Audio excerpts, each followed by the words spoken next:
Bonjour Hervé Morel. Bonjour. Vous êtes professeur affilié à HEC, vous intervenez dans différents programmes d'HEC Executive Education auprès de personnes formées à différentes spécialités, mais vous êtes pour votre part un spécialiste de la finance. Alors justement, en tant que spécialiste de la finance, quel est le message fort, quelle est l'idée intéressante que vous auriez envie de faire passer auprès des non-financiers ? Alors, tout le monde n'est pas financier, heureusement, mais tout membre de comité de direction doit maîtriser les éléments du raisonnement financier. Sans cela, on est hors jeu. On ne peut pas participer à l'élaboration et au suivi de la stratégie. Et pour ça, il y a quelques indicateurs financiers clés. Alors justement, quels sont ces indicateurs clés à connaître ? Alors, parmi d'autres, j'en citerai 3. L'EBIT, le résultat opérationnel, le free cash flow et le WACC, le coût moyen pondéré des capitaux.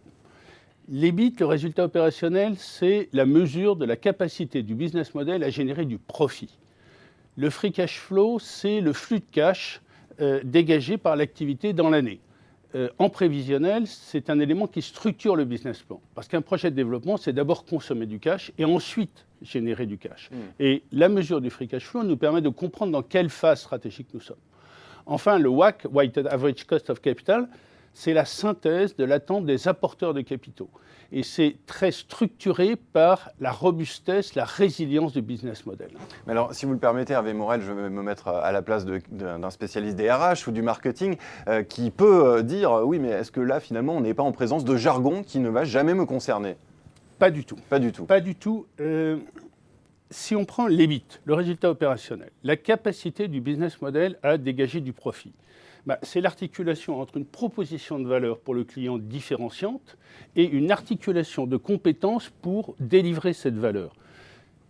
Valeur client, on est dans le marketing. Compétences clés, on est dans les RH. L'EBIT, c'est la mesure de différentes lectures du business model. C'est le cœur de la dynamique d'un comité de direction. Est-ce que vous auriez un exemple pour bien comprendre l'importance de ces indicateurs ?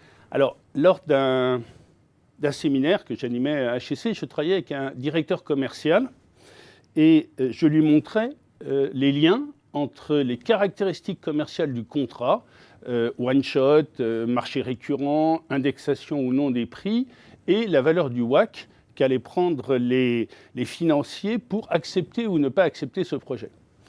Il a compris. Il a compris. Il a compris et il n'est pas devenu financier. Par contre, maintenant, il sait mieux argumenter ses projets, il sait mieux les faire passer avec les financiers, et c'est un atout pour sa carrière. Eh bien, merci beaucoup Hervé Morel pour ces quelques précieux conseils. Merci.